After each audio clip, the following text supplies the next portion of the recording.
North में ये organise पहले किया जा चुका है, पूर्व में भी किया गया और अभी जो सो लगभग 1 वीक से चल रहा है। ठीक है, तो इसका ऑब्जेक्टिव क्या है, उद्देश्य क्या है, हम लोग किस लिए आए हैं, क्या ऑर्गेनाइज किया गया है, कुछ बताएंगे आप? अंधापन करें, तो इतना सुनिए, यही काफ़ी है। इसी संबंधी जो है सो जो भी हम लोग प्रोग्राम करते हैं, हर बीमारी का जैसे नेशनल लेवल का प्रोग्राम होता है, जिसमें कि राष्ट्रीय अंधापन नियंत्रण कार्यक्रम के अंतर्गत इसको आज उसी पर चर्चा करने के लिए बुलाया गया है कि what is the reason of blindness, और ये क्यों हो रहा है, कब से हो रहा है, इसका प्रोग्राम जो नेशनल लेवल पर कब से चालू किया गया है। National programme for control of blindness and vision impairment, NPBVI का नाम, जिसके अंतर्गत राष्ट्रीय स्तर पर ये प्रोग्राम चलाया गया है। और दरअसल इसकी शुरुआत पहले डिस्ट्रिक्ट लेवल पर हुआ करती थी, वो आज़ादी से पहले की बात, 1947 की बात। लेकिन डिस्ट्रिक्ट लेवल से इसको उस समय उतनी जागरूकता थी नहीं, लोग आयुर्वेद पर ज़्यादा डिपेंडेंट रहते थे। जो रिसेंट टाइम आते गया, इंग्लिश मेडिसिन आई, सर्जरी आई, लोग ज़्यादा सर्जरी पर निर्भर हुए। तो आज़ादी के बाद पहली बार 1976 में इसको इम्प्लीमेंट किया गया, जो नेशनल लेवल पर तो इसका गठन हुआ। और गठन होने के बाद नेशनल लेवल पर जैसे इसको 1976 से भारत सरकार ने इस पर ध्यान दिया, इस पर एक कमीशन बनाई, और उस समय से 1976 से ये national programme for control of blindness and vision impairment ये चालू हुआ है। जब नेशनल लेवल की बात आती है तो हर एक स्टेट को भी फॉरवर्ड किया गया, आउट ऑफ विच अब ये इस तरह से ऑर्गेनाइज किया जा रहा है कि हम एक एक इस चीज़ को प्राइमरी लेवल तक, PSC तक अच्छे से सेलिब्रेट कर रहे हैं। और सेलिब्रेट कर रहे हैं इन द सेंस कि मेरा मुख्य उद्देश्य है कि स्कूल लेवल तक, आंगनवाड़ी तक हम इस चीज़ को समझें कि ब्लाइंडनेस का रीज़न क्या है। उसका प्राइमरी सोर्स जाता है फर्स्ट टीचर, क्योंकि इसको ज़्यादा रिकॉग्नाइज वही कर सकते हैं। हालांकि टीचर्स की बात जब मैं करता हूँ, उसमें माँ बाप जो है सो व्यक्ति की प्रथम पाठशाला परिवार होता है। तो माँ बाप कहते हैं, मतलब परिवार से होता है, उसके बाद गुरु जो होते हैं वो होते हैं, और लास्ट में पहुँचते हैं डॉक्टर के पास। तो हम लोग, मैं डॉक्टर एच.एन. सर हूँ, PhD से हूँ,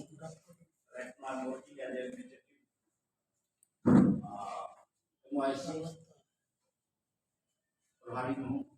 और मेरा ये काम है कि जो भी आपका कार्यक्रम होता है उसको बताना, या फिर जो भी एडमिनिस्ट्रेशन का है वो सब बताना। तो जहाँ तक मैंने देखा, यहाँ पर्वता में आने के बाद जो भी प्रोग्राम है, चाहे वो डिवर्मिंग प्रोग्राम हो, मलेरिया प्रोग्राम हो, कालाजार का हो, कोई भी प्रोग्राम, RI हो, नेशनल रेगुलर इम्यूनाइजेशन हो, सभी प्रोग्राम को एक अच्छे ढंग से मनाया जा रहा है। उसी के तहत अभी जो हम लोग आज सेलिब्रेट कर रहे हैं, सेलिब्रेट इन द सेंस कि हम लोग एक दूसरे से नॉलेज का आदान प्रदान कर रहे हैं। फील्ड का नॉलेज आपके पास है, थोड़ी बहुत साइंटिफिक नॉलेज हमारे पास है, हम लोग एक दूसरे को दे दें तो इस चीज़ को हम लोग जड़ से दूर कर सकते हैं। हमने जो देखा है कि टीचर वर्ग जो होते हैं वो माँ बाप से भी अच्छे रिकॉग्नाइज कर सकते हैं, क्योंकि जब बच्चे को पढ़ने की उम्र आती है तो स्कूल आते हैं, चाहे वो आंगनवाड़ी हो, प्राइमरी स्कूल हो, मिडिल स्कूल हो, या फिर एहेड हो। तो टीचर स्टूडेंट के एक एक स्टूडेंट पर नज़र रखते हैं कि वो क्या कर रहा है, उसकी समझदारी क्या है, कितना वो कंसंट्रेट हो पा रहा है, क्यों बार बार क्वेश्चन पूछ रहा है। ये सारी चीज़ निर्भर करती है साइट पर, उसकी देखने में, विजुअल के। तो और उसे साइट कहा जाता है, it is right, site is the right for everyone. सबका अधिकार है कि हर चीज़ दिखे, हर चीज़ समझे, उस चीज़ के लिए देखना पहले ज़रूरी है। तो आज के प्रोग्राम में हम लोग national programme for control of blindness and vision impairment के बारे में ही चर्चा करेंगे और उसी के बारे में जैसे ध्यान देंगे। ये सबसे पहले ब्लाइंडनेस का डेफिनेशन क्या है, हम कैसे समझेंगे कि कोई ब्लाइंड है या फिर उसको दिखाई कम दे रहा है। कुछ चीज़ आप लोग इसमें जो भी हैं वो मतलब मिडिल स्कूल और प्राइमरी स्कूल के हैं, हाई स्कूल के भी हैं। मैं हूँ हाई स्कूल से। हाई स्कूल से भी है सर? हाँ, सारे हैं कंबाइन। तो कुछ मैं ये जान लूँ कि आप लोग कहाँ तक जैसे उसमें इंटरेस्ट लेते हैं। तो ब्लाइंडनेस का क्या परिभाषा हो सकता है कि एक होता है पूर्णपेन ब्लाइंड या फिर उसका कैटेगरी होता है, तो क्या है आप लोग उसको कैसे डिफाइन करेंगे? लोगों के तो यही होगा सर, कुछ वर्जिश को कम दिखाई देता है, नहीं से तो सटा लिखेगा, बोर्ड पर कुछ लिखेगा ऊंचा ऊंचा करके देता है। आप लोग इसको रिकॉग्नाइज करेंगे, इसको शायद विजन में प्रॉब्लम है, ठीक है, लेकिन फिर भी तो कुछ तो होता होगा कि हम उसको कैटेगरी में बांट सकते हैं कि किसी को हाँ किस हद तक। ज़्यादा पास का नहीं दिखाई देता है, किसी को दूर का नहीं दिखाई देता है, थैंक यू। या फिर किसी को साफ साफ दिखाई नहीं देता है। खास कर बच्चे में जो होता है उसमें शॉर्ट साइटेडनेस की प्रॉब्लम होती है, short sightedness, myopia. Thank you. तो और जो ही उम्र बढ़ती है तो उसमें लॉन्ग साइटेडनेस की होती है, प्रेसबायोपिया। तो शॉर्ट साइटेडनेस का मतलब हुआ कि शॉर्ट मतलब नज़दीक में देखने की आदत होती है, दूर की चीज़ों से साफ दिखाई नहीं देती, दूर की वो नहीं निकट दिखेगी। दृष्टि दोष, मायोपिया, शॉर्ट साइटेडनेस। ठीक है, ओके। शॉर्ट साइटेडनेस देखिए इस तरह से हम लोग 4 कैटेगरी में बांट सकते हैं। एक होता है शॉर्ट साइटेडनेस, जिसको अबिंदु लॉन्ग साइटेडनेस, एक होता है प्रेस बायोपिया, ठीक है, और एक होता है एस्टिग्मेटिक। उसको पैथोलॉजिकल में जाएंगे, अब हम रिफ्रैक्टिव एरर की बात कर रहे हैं। तो ये हम लोग ने जो भी बातचीत किया रिफ्रैक्टिव में बातचीत किया कि अगर हम चश्मा करेक्ट करना चाहते हैं तो ग्लास लगा कर हम उसको लेंस लगा कर करेक्ट कर सकते हैं। एक होता है कि पैथोलॉजिकल, अगर हम खुद बीमार हैं उसके कारण, जैसे किसी को शुगर है, किसी को हाइपरटेंशन है, उसके कारण रेटिना पर जो इफेक्ट पड़ता है तो वो पैथोलॉजिकल में आ जाता है। बीमारी शरीर में था इसलिए दृष्टि कमज़ोर हो गई, ठीक है। काइंडली आप लोग मोबाइल को साइलेंट कर लेंगे, रिंग को हटाकर सिर्फ साइलेंट रिंग या वाइब्रेशन में कर लीजिएगा। हम एक बेसिक इंट्रोडक्शन के तहत ये जान लें कि ये ब्लाइंडनेस जो होता है, जो मैं बात कर रहा था, ये तो हम करेक्शन की बात कर रहे हैं। आँख की जो डिजॉर्डर है विजुअल इम्पेयरमेंट की बात कर रहे हैं। हमने ब्लाइंडनेस के बारे में चर्चा किया था जिसमें कि जिनको हम कुछ उसे दिखता कैटेगरी ही में नहीं बांटते है, हैं। जिनको कुछ दिखा पहला चीज़ है, इसके 2 कैटेगरी है कि 20 फीट 20 फीट के आसपास अगर हम किसी चीज़ को रखते हैं, उसको स्नेल चार्ट के द्वारा किया जाता था। एक WHO क्राइटेरिया है स्नेल चार्ट में क्या होता है कि डॉक्टर लोग करते हैं 20 फीट के अप्रॉक्स में एक लेटर, बड़ा सा लेटर डाल देता है, उसके छोटा छोटा छोटा करते हुए दे देते हैं, उसका तो बोलते हैं पढ़ने की। तो 20 फीट यानी 6 मीटर के अप्रॉक्स में देते हैं। 6 मीटर के अप्रॉक्स में अगर हम लेटर को पढ़ने के लिए देते हैं तो वहाँ एक चार्ट बना होता है, स्नेल्स चार्ट।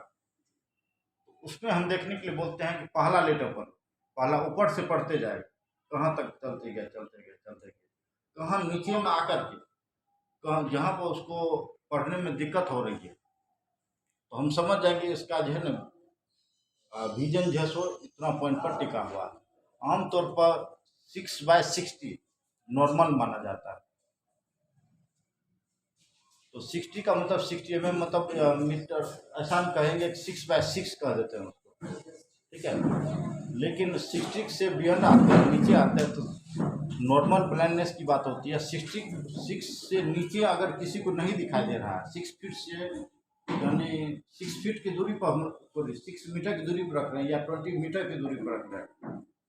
6 मीटर या 20 फीट मतलब फीट तो समझ रहे हैं ना, तो आप लोग कन्वर्ट कर लीजिएगा। तो 6 मीटर की दूरी पर अगर पढ़ने में दिक्कत हो रही है तो स्नेल चार्ट में हम उसको स्टडी करने में हमें इजी होती है। इसको जो है सो थोड़ा दिखाई कम देता है, लेकिन उसका एक लेवल है कि हम सिक्स से लेकर के 3 तक लेवल तक हम देखते हैं तो हमें लगता है कि नॉर्मल विजुअल इम्पेयरमेंट, ठीक है, नॉर्मल में माना जाता है, हल्का फुल्का कम हो सकता है, वो रिफ्रैक्टिव एरर से दूर हो जाए, ग्लास वगैरह लगाने से हो जाए। दूसरा चीज़ होता है, एक पैमाना है कि 3 से 1 पर आए, उसमें क्या होता है कि उसमें सर्जिकल की ज़रूरत पड़ती है, और 1 से नीचे आती है तो उसमें सिर्फ हमें लाइट दिखाई देती है कि कुछ लाइट है, लेकिन और कुछ नहीं है। अगर 1 से नीचे में 2 चीज़ होते हैं, अगर हमें लाइट दिखाई नहीं दे, मतलब सामने वाला कुछ भी करने का फिर भी उधर से डार्क ही नज़र आए, तो टोटली ब्लैंक कहलाता है। तो हम लोग इस तरह से कैटेगरी में बांट करके तब ये चीज़ करते हैं। तो होता है कि हम रैंडम मैनर में करने से अच्छा है कि हम प्रोग्राम के तहत जो भी काम होता है हम उसको स्टडी करें। तो प्रोग्राम के तहत जो भी स्टडी किया गया है वो 1976 के बाद उन्होंने क्या किया, सबको डिवाइड कर दिया कि हमारा ऑब्जेक्टिव क्या है, कैसे करेक्ट करेंगे, नहीं करेंगे। इसका कुछ कुछ जो है सो एक 10 पॉइंट है जिसको कि हमको डिस्कस करना और इसी के अराउंड हम लोग को बातचीत करना है। ऑलमोस्ट सारे पॉइंट जिसमें कवर हो जाते हैं। पॉइंट जो है, पहला चीज़ है कि डिफिनेशन, चलिए वो तो लंच 76 में हुआ। डिफिनेशन है कि ब्लाइंडनेस का क्या क्या डिफिनेशन है, तो आप लोग को जनरल बता ही दिए। टाइप्स ऑफ ब्लाइंडनेस है, हमारे समाज पर कितना बर्डन है ये ब्लाइंडनेस। समाज नहीं, एक उसकी 2 कैटेगरी है कि हम ग्लोबल देखें, पहले वर्ल्ड लेवल पर, उसके बाद इंडिया लेवल पर देखें। और वर्ल्ड लेवल पर देखें तो सब कंट्री का अलग होता है। हो सकता है कि हम लोग डेवलपिंग कंट्री है, जो डेवलप्ड कंट्री होती है वहाँ पर इसकी रेशियो कम है, और जो अनडेवलप्ड कंट्री है लाइक साउथ अफ्रीका, उसमें बहुत ज़्यादा है। तो उनको पता ही नहीं है, वो तो नेचुरल रिसोर्सेज पर निर्भर करते हैं। अभी भी अगर आँख में कुछ प्रॉब्लम हो तो कुछ आयुर्वेदिक चीज़ है वो सब आँख में डालते हैं, गुलाब जामुन। अभी हम लोग भी करते हैं ऐसा, डेवलपिंग कंट्री और अनडेवलप्ड कंट्री में इसमें होता है कि हम लोग बाहर से कुछ जूस वगैरह, प्लांट का जूस ये सब डाल देते हैं, तो उस पर निर्भर करता है। उसके बाद जो है सो फिर 1976 में जो है सो इंट्रोडक्शन किया गया 1976 में, उसके अमेंडमेंट की बात करेंगे और उसमें देखेंगे कि हमारा उद्देश्य क्या है, ऑब्जेक्टिव क्या है, हमारा प्लानिंग क्या है, और हमारे पास संस्थान क्या है, ऑर्गेनाइजेशन संस्थान क्या है। जैसे देश लेवल से देखते हैं कि ब्रह्मस है, तो अच्छे अच्छे इंस्टीट्यूट है, हॉस्पिटल है, रिसर्च सेंटर है। उसके बाद फिर आते हैं स्टेट लेवल पर आते हैं, पटना में है, फिर देखते हैं डिस्ट्रिक्ट लेवल पर आते हैं, फिर CSC लेवल पर देखते हैं, फिर PSC लेवल पर देखते हैं।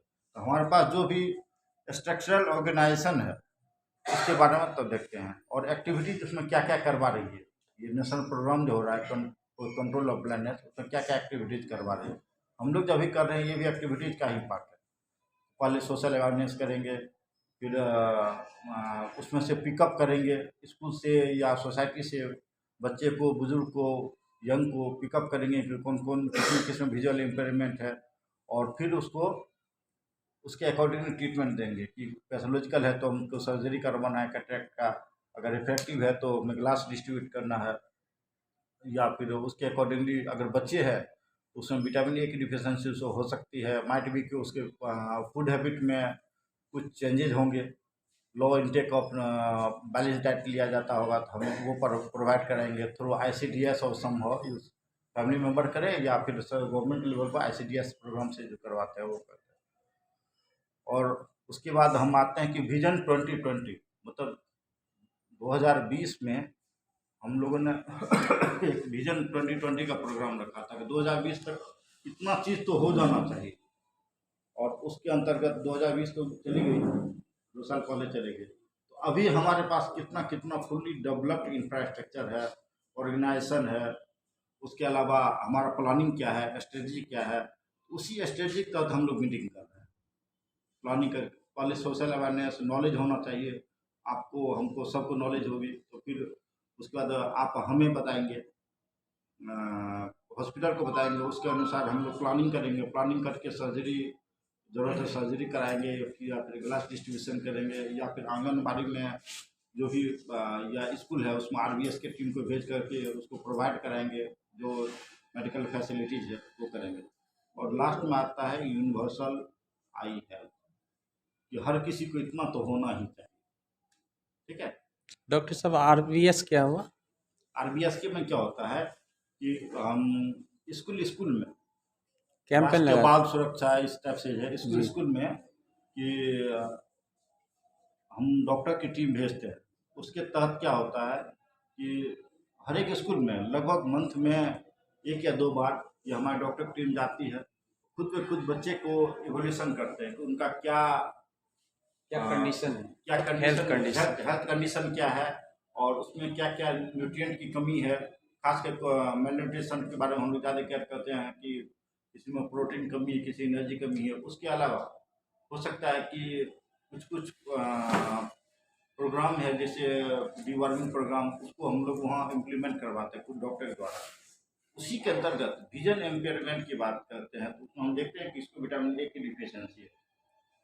इसको होता है ना, बच्चे देखते नहीं है, रतुंधी टाइप से लगते हैं तो वो शिकायत करते हैं। उसकी मम्मी आती है आंगनबाड़ी में, बताते हैं वो तो इसको आँख में रात में दिखाई कम देता है, ये देता है। तो उनको लक्षण पता होता है तो उसके अकॉर्डिंग उसको जैसे विटामिन ए की सप्लीमेंट प्रोवाइड करते हैं। कुल मिला के है कि बच्चे जन्म लेते हैं उस समय से हम लोग का जो है सो बच्चों के प्रति केयर है, लेकिन कायदे से मानिए तो बच्चे जन्म लेने से पहले हम लोग केयर करते हैं। ANC एंटीनेटल प्रोग्राम चलाते हैं। तो हर एक लेवल पर हम लोग, गवर्नमेंट तो शादी के पहले भी जैसे प्रोग्राम करती है कि किसका शादी कब होगा नहीं होगा उसके लिए भी देते हैं, फंड देते हैं। तो ऑल राउंड मतलब 24 आवर जैसे हम लोग एक दूसरे को गवर्नमेंट लेवल पर केयर कर रहे हैं और कोशिश करते हैं कि ये चीज़ जैसे परफेक्ट रूप से चले। इसलिए बीच बीच में ओरिएंटेशन प्रोग्राम हम लोग ऑर्गेनाइज करते हैं। ठीक।